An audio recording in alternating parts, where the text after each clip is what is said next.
Guess what? It's spring in Utah.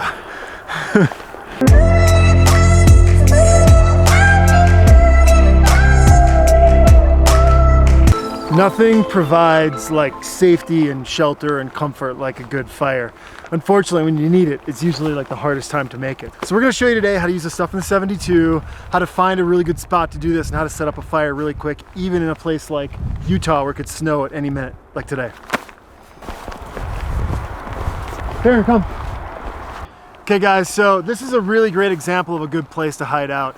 You've got some nice shelter from the wind, you've got some overhanging branches. This is gonna help us get a fire going and not have to compete with the wind and the snow hitting you sideways and fighting you the whole way. So one of the tricks when it's this wet, you have a heavy snowstorm or rain, is actually finding dry material that's gonna burn, like good tinder. You can see there's some brush that we can find that probably is going to work well, but if that's even too wet, there's a reason we put this palm on top of this beanie. So if it's snowing like this, one of the cool things is this is kind of providing some shelter for some really nice dry leaves right underneath here. I think this is going to work pretty well. So I'm going to source some of these. Try it again. Yeah, do it. I think this is going to burn really well. But if not, I want to show you something else. Follow me. So sometimes you can just let wildlife do the work for you. I mean, I hate to steal somebody's home, but this is a perfect pile of dry, small material that's gonna light right up. I pulled this out of the nest because they've pulled it off trees a long time ago. It's not green anymore. It's super dry, snaps really easy. This is gonna be great stuff to help start that fire. So I've got a nice flat space here. It's got clear sky above it. We're not gonna start the trees on fire. And I'm gonna start using the tools in the 72 to clear space off, collect some dry kindling, and get this thing going. So let's get after it.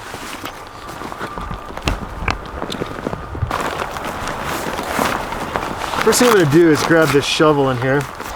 So this is the tools pocket. We've got a paracord, shovel, axe, which I'm gonna use right now, duct tape, knife, fire starter, and then an extra water bladder in case you're storing a bunch of liquids. So I like to just pull the things out I need, cover this back up.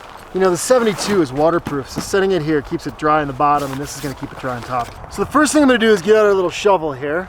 It's this nice little kit. I think it's pretty useful. Packs down really small, opens up really easy. You just tighten this collar and then suddenly you're good to go. So I'm gonna clean off a pretty big dry space here for the fire. It's just gonna help us start it later. So there's three pieces to a really good fire. There's tinder, which is the dry leaves, kindling, which are very small pieces of wood, and then just the wood itself. Now don't go pulling green branches off of trees. Those are gonna be really difficult to light because there's so much moisture in them. Instead, I like to find stuff on the ground that's old and white and you can snap really easy. It's a really good sign that it's dry. This looks like a pretty good piece here. See how it just breaks? It's not green. This is good stuff. So you wanna break off a bunch of pieces here. We'll take this back to our fire. There's a ton of ways you can start fire in your 72, but my favorite obviously is these matches. These things are great. They're windproof, weatherproof, waterproof. You can start a fire underwater in these things. I'm not kidding. So this is my go-to right now to get this thing started here. Here's the matches. You're gonna notice they look different than normal matches. All of this is gonna burn, giving you a bigger, brighter flame that's gonna last a lot longer.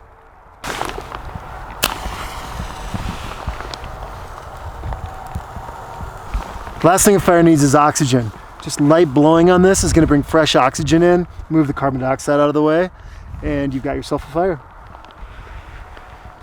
So, we were lucky today. We found some really good dry stuff, but let's say everything's just soaked and you have no other option. There is one more thing we can do here. Take this baby off. We're gonna cut this off and use this as your kindling to get this fire started. Check it out. Oh. Sometimes you cut them, sometimes you just pull right off. We actually glued these on very loosely for this purpose. I'm gonna put my hat back on. It's important to stay warm, right? So let's get this big guy on here.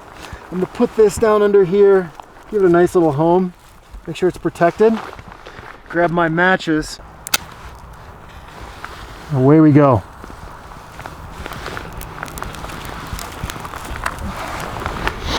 That was easy, guys. Anybody can do that anywhere. Doesn't matter if you're in a snowstorm like this or the middle of a desert. That's great kindling to get the fire started. And you want to make sure to get the other stuff started right away because that's eventually going to burn out. You also want to make sure your dog doesn't eat the fire. Very important. As you can see, it's pretty easy to start a fire in virtually any environment with just what's inside the 72. Stay safe out there, guys, and remember, don't die.